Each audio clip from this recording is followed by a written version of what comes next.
영적인 때를 아는 성도가 되자라는 제목을 통해서 함께 은혜를 받고자 합니다.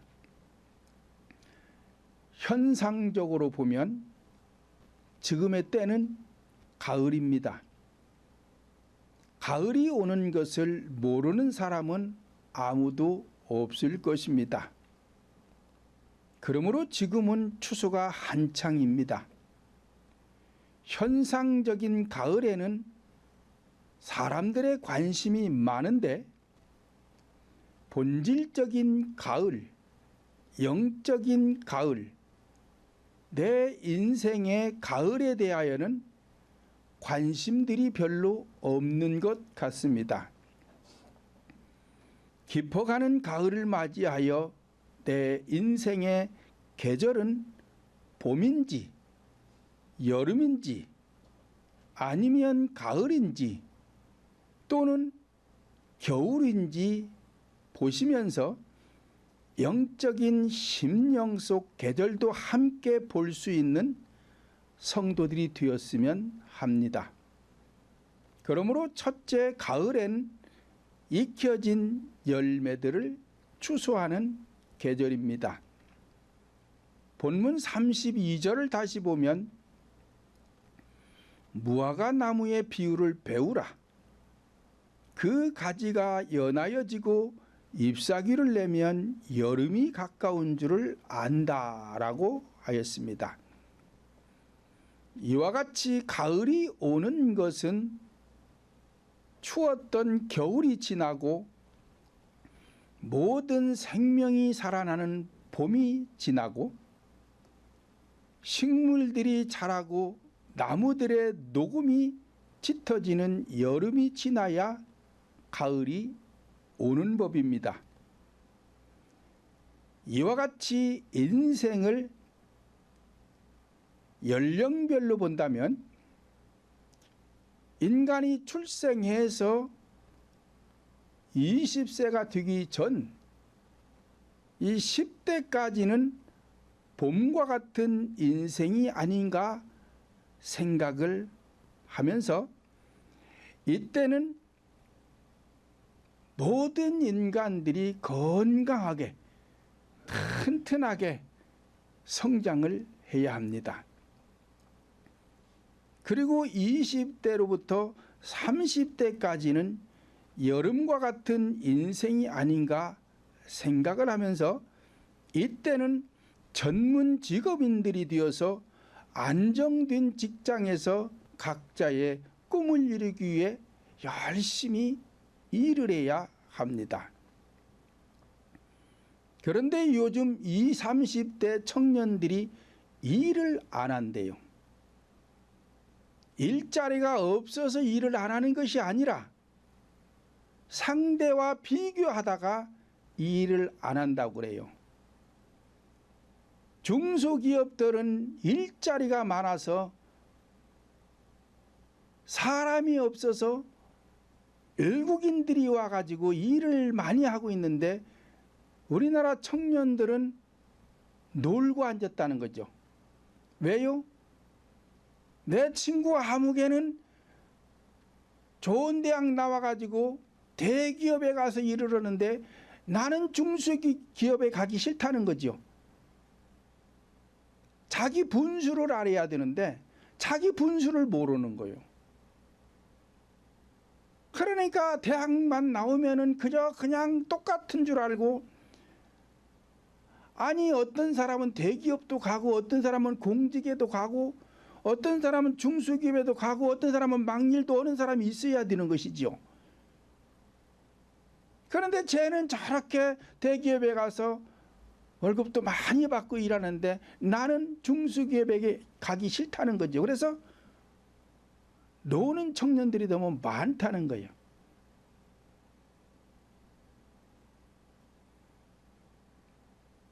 또 40대로부터 50대까지는 가을과 같은 인생이 아닌가 생각을 해 봅니다. 그래서 이 가을에는 겨울을 준비하기 위해서 농부들은 열심히 가꾸어 놓은 알곡들을 추수를 합니다. 왜요? 겨울을 나기 위해서. 이와 같이 모든 인간들은 열심히 땀 흘려 일해 가지고 얻어지는 소득들을 절약하고 절약해서 곳간에 모아야 돼요. 왜요? 자신의 노후를 위해서. 그리고 60대 이상은 손발이 차가워지고 근육과 관절들이 굳어가는 겨울과 같은 인생이 아닌가 생각을 해 보았습니다. 젊어서 열심히 땀 흘려 추수한 알곡, 재물을 모으지 못했다면 겨울과 같은 노년의 인생은 불행하게 되는 것입니다.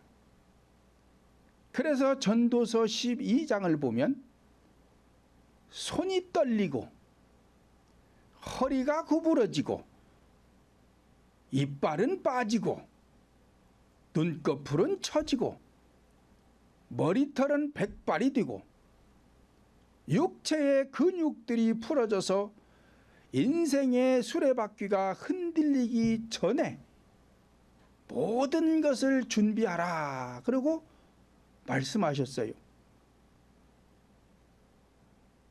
그러니까 현상적인 인생을 살아가는데도 이렇게 늙어가지고 손발이 떨리고 허리가 구부러지고 이빨은 빠지고 눈꺼풀은 처지고 머리털은 백발이 되고 육체의 근육들이 풀어져서 인생의 수레바퀴가 제대로 못 굴러가는 거예요. 힘이 빠져가지고.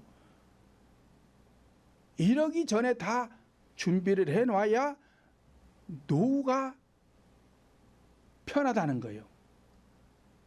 이와 마찬가지로 신앙생활도 제가 계속 말씀드리지만 천국 가는 게 어렵습니다. 그러다 천국 가는 것도 이렇게 손 떨리고 허리 구부러지고 이빨 빠지기 전에 준비해야 되는 것이지 60대 인생이 된 다음에 천국 가려고 하면 가기 어렵습니다. 어려운 거예요.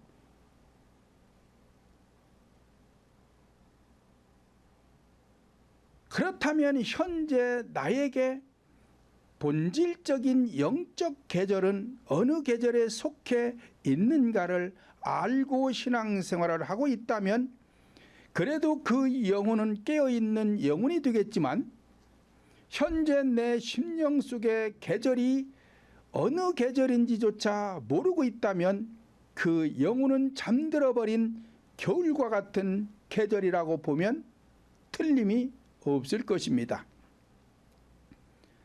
시편 126장 5절로 6절을 보면 눈물을 흘리며 씨를 뿌리는 자는 기쁨으로 거두리로다.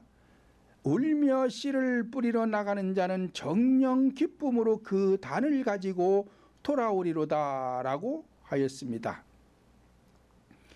현상적으로도 씨를 뿌리고 땀 흘려 가꾸지 않고는 가을에 열매를 추수할 수가 없는 것입니다. 이와 같이 내 심령밭에 진리의 말씀 생명의 씨앗을 뿌리려면 땀과 눈물이 없이는 안 되는 것입니다. 눈물이란 자기 서러움에 복받쳐 우는 눈물이 아니라 마음을 열고 영을 열어 본심에서 뉘우치는 회개의 눈물, 자신의 죄를 깨닫고 통회하는 통회의 눈물을 뜻하고 있는 것입니다.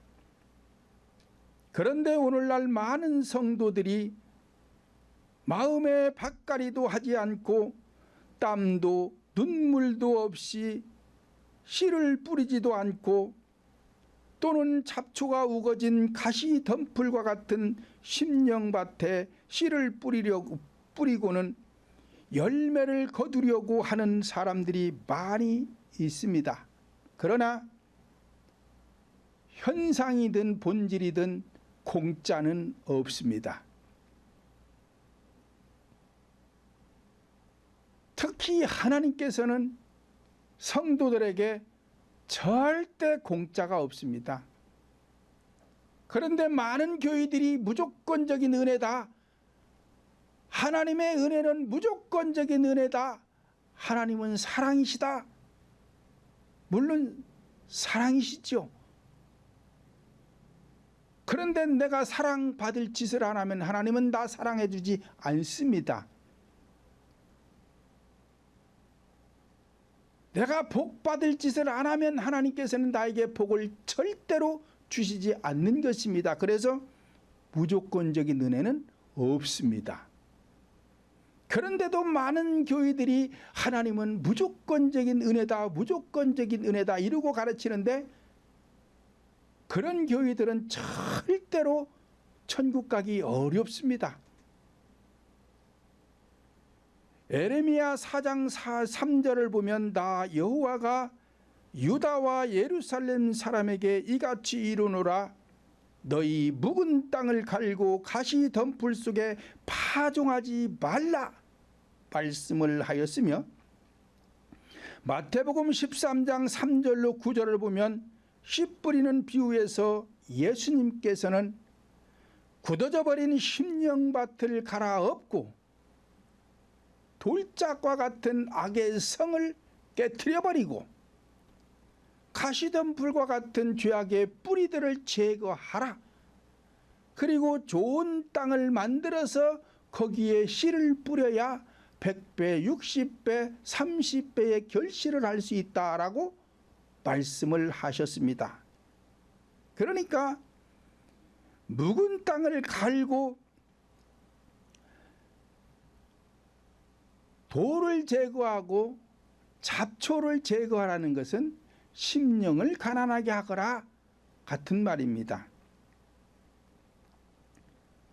이와 같이 성도들이 생명의 열매를 거두려면 겨울 같은 심령을 봄과 같은 심령으로 만들어 생명의 씨앗을 뿌려야 하는 것입니다. 그리고 여름철에 불볕 더위와 싸우며 모진 비바람을 이겨낸 식물만이 가을에 열매가 익혀지듯이 영적인 생명의 열매가 익혀지는 것도 자연의 이치와 조금도 다르지가 않는 것입니다.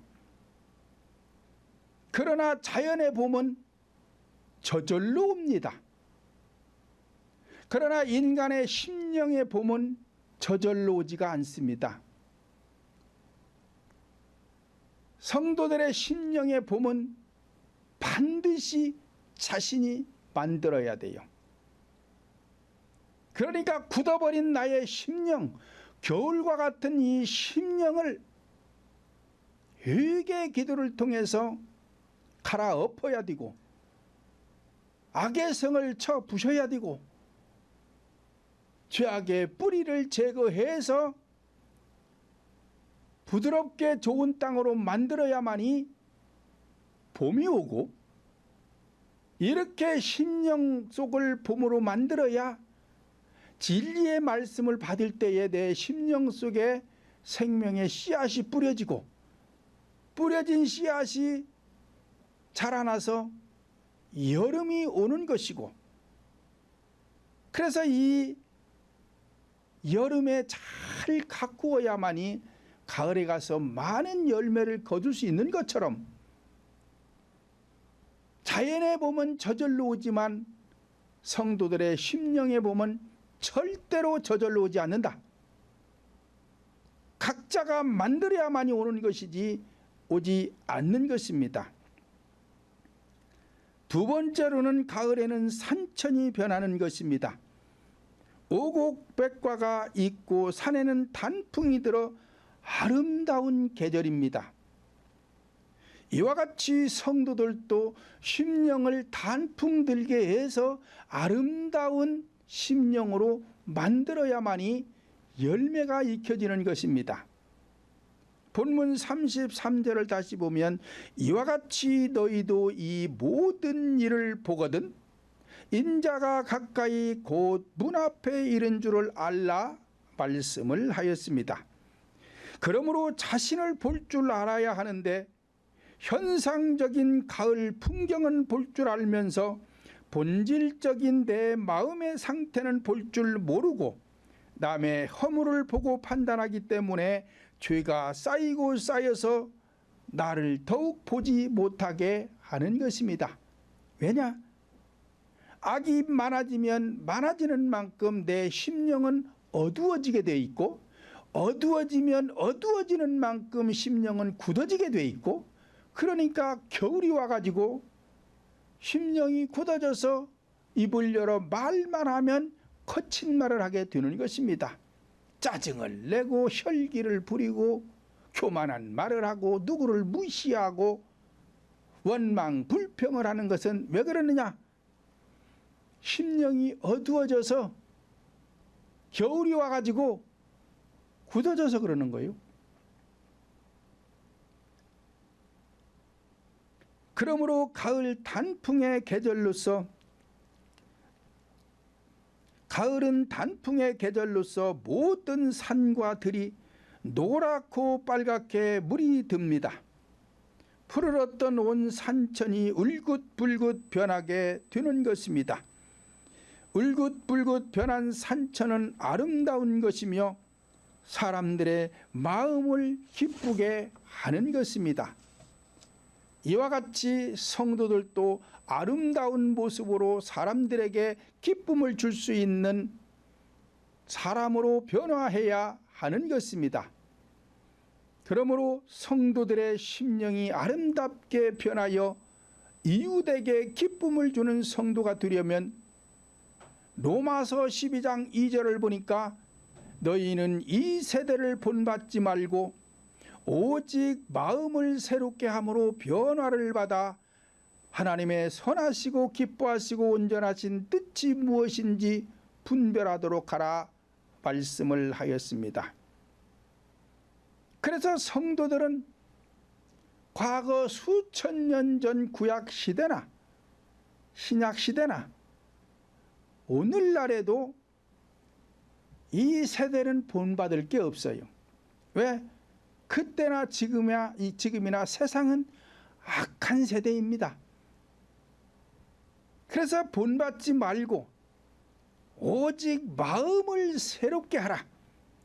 마음을 새롭게 하라는 것은 옛 구습을 벗어버리고 하나님의 말씀인 진리의 말씀으로 갈아 끼라는 것입니다.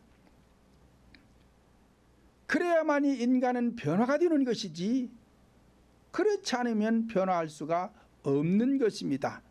자, 그러기 위해서는 밭갈이를 해야 되고 밭갈이가 되었다면 그곳에 네 가지 구속사적인 말씀의 씨를 뿌리고 말씀의 씨가 뿌려졌다면 이 씨가 잘 성장하도록 열심히 땀 흘려 가꿔야 하는 것이고 그래야 이 식물들이 잘 자라서 가을에 익혀진 열매 알곡을 농부들에게 주는 것처럼 성도들도 알곡 성도가 되어서 천국에 입성할 수가 있는 것입니다.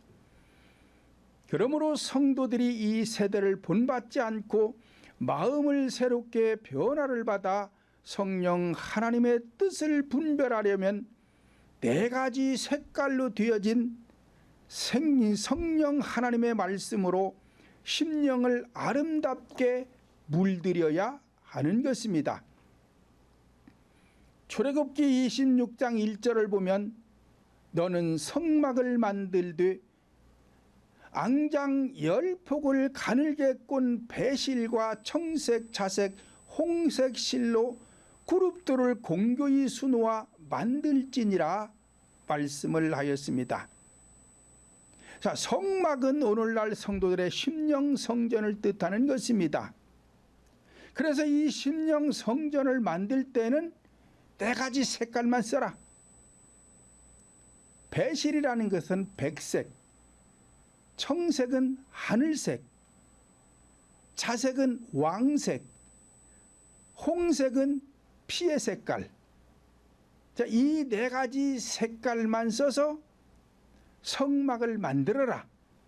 이스라엘 백성들이 유목민 생활을 할 적에는 자꾸 옮겨 다녀야 되니까 성막이라는 걸 주셨고, 근데 이 성막은 4가지 색깔 외에는 쓰지 말아라. 그리고 하나님께서 명령을 하셨어요. 근데 이 성막이라는 것은 심령 성전을 뜻하는 거예요. 그러니까 이 심령 성전을 지을 때는 이 4가지 색깔만 써라. 그게 뭐요? 역사를 통한 구속사, 사건들을 통한 구속사, 자연을 통한 구속사, 계시를 통한 구속사, 이 4가지 구속사만이 진리요. 다른 건 진리가 아니에요. 왜냐? 이 성경 전체가 4가지로 기록된 거예요. 역사와 사건과 자연과 계시로 기록된 게 성경이에요. 그러니까 이 4가지 구속사 외에는 없어요. 그러니까 이 4가지 구속사가 내 심령 속에 심겨지면 자라게 되고, 자라서 열매 맺는 가을이 되면 풍성해졌으니까 물들게 되는 거란 말이에요. 그래서 내 심령이 아름다워지면은 미모가 아름다워지는 것이고, 그렇게 된 사람들은 밖에 나가서 이웃들에게 즐거움을 줄 수 있는 것이죠. 이렇게 성도들의 심령을 아름답게 하라는 거예요.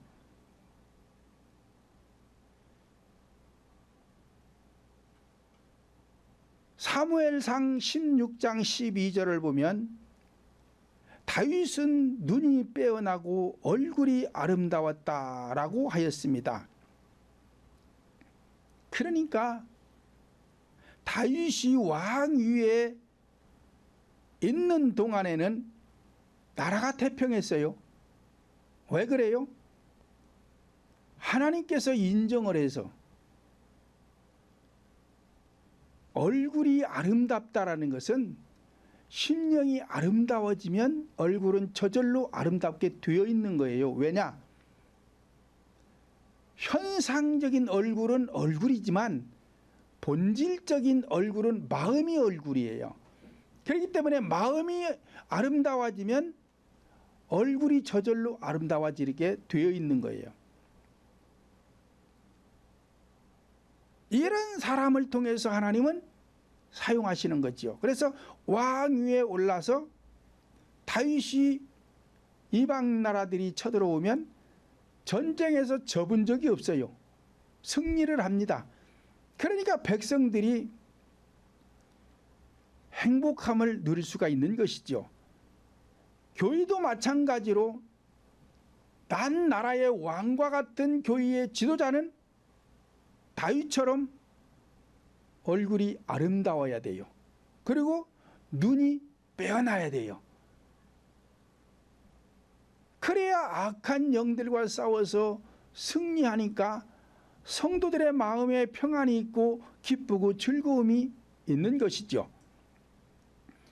에스더 2장 7절 보면 에스더는 용모가 곱고 아리따운 처녀였다라고 하였습니다.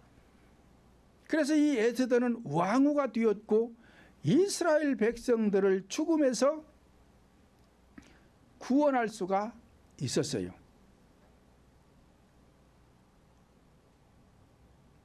바벨론 왕이 아무나 왕후를 쓰는 게 아니라 이 에스더와 같이 미모가 아리따우니까 아름다운 여인을 갖다가 왕후를 삼았던 것처럼 하나님께서도 아무나 왕후를 삼지 않아요. 하나님께서도 심령이 아름다운 사람을 맞이해서 아내로 택하는 것이지, 심령이 악으로 가득 차가지고 나쁜 짓만 하는데 그런 사람을 하나님께서 어찌 아내로 맞이하겠느냐 이 말이요. 신부로 맞을 리가 없지요.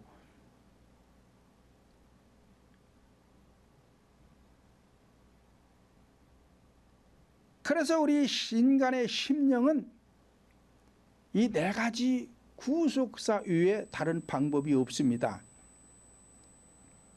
이와 같이 4가지 색깔인 구속사적인 말씀으로 심령을 아름답게 해야 성도들의 영혼을 죽음에서 구원할 수가 있는 것이며 성도들이 생활 속에서 기쁘고 즐겁고 행복할 수도 있는 것입니다. 세 번째로는 가을은 겨울을 준비하는 계절입니다.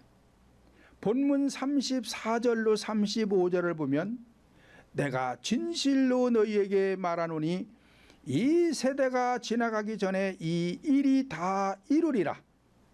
천지는 없어지겠으나 내 말은 없어지지 아니하리라 말씀을 하였습니다.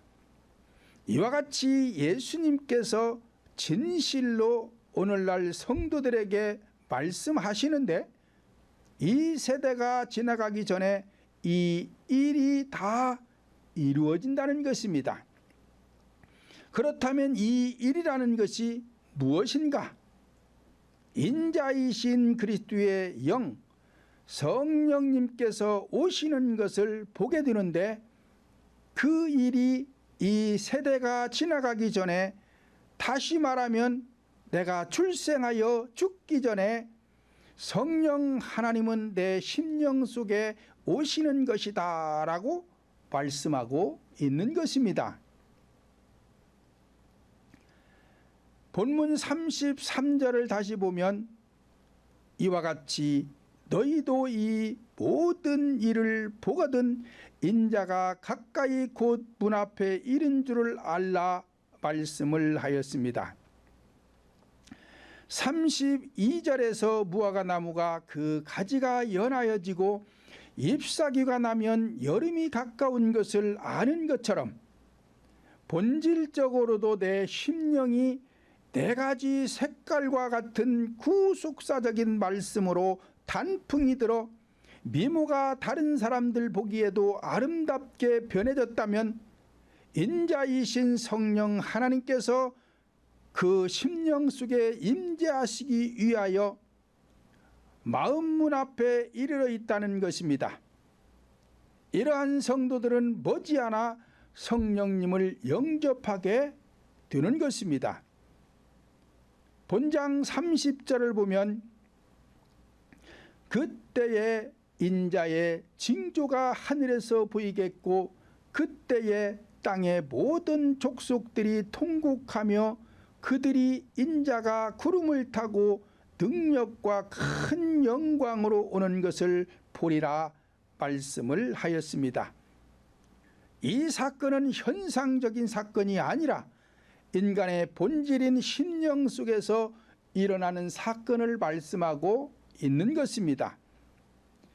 마태복음 16장 28절도 보면 진실로 너희에게 이르노니 여기 섰는 사람 중에 죽기 전에 인자가 그 왕권을 가지고 오는 것을 볼 자들도 있느니라 말씀을 하였습니다.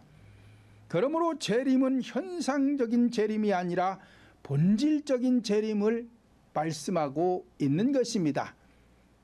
구약에서는 선지자들이 메시아를 보내주겠다, 메시아를 보내주겠다 수도 없이 말씀을 하셨습니다. 그런데 그 메시아가 예수 그리스도로 오셨어요. 그런데 이 예수님은 초림의 예수님으로서 지구상에 육신의 몸을 입고 오셨어요. 그런데 이 예수께서 승천하기 전에 약속을 하셨는데 뭘 약속했느냐? 보혜사 성령을 보내주기로 약속을 하셨어요. 그러니까 재림이라는 것은 영으로 오시겠다는 것을 약속하신 것이지 육체로 또다시 오시겠다고 약속한 게 없습니다. 그런데 요즘 많은 사람들이 자꾸 예수님의 재림의 때가 됐다고 그랬었고, 여기서 전쟁을 하고 어디서 또 지진이라도 일어나면은 재림할 때가 됐다고 그랬었고, 이 성경을 현상으로 보면 안 돼요. 현상으로 보면 의식이 되기 때문에 이 의식은 하나님께서 금한 거예요. 그러니까 교회에서 금해야 하는데 지금도 성경을 현상으로 보고 의식적인 말씀을 전파하는 사람이 많은데 잘못하고 있는 거예요. 그래서 모든 성경은 본질적으로 봐야 돼요. 본질이라는 것은 영적으로 봐야 되고, 왜?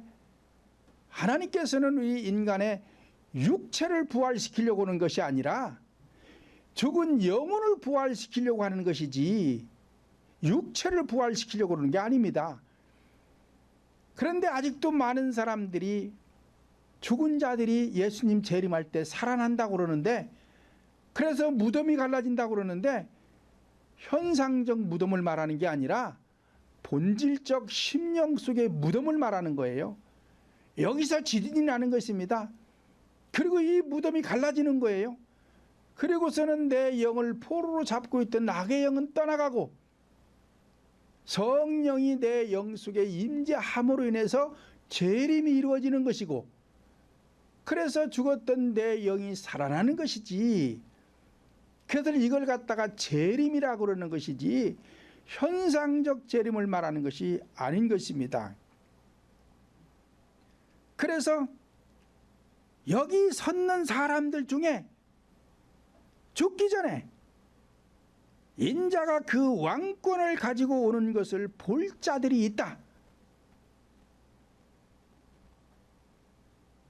그러니까 현상적 재림을 말하는 게 아니라 본질 속에서 영과 영이 영접을 하게 된다, 그 소리예요.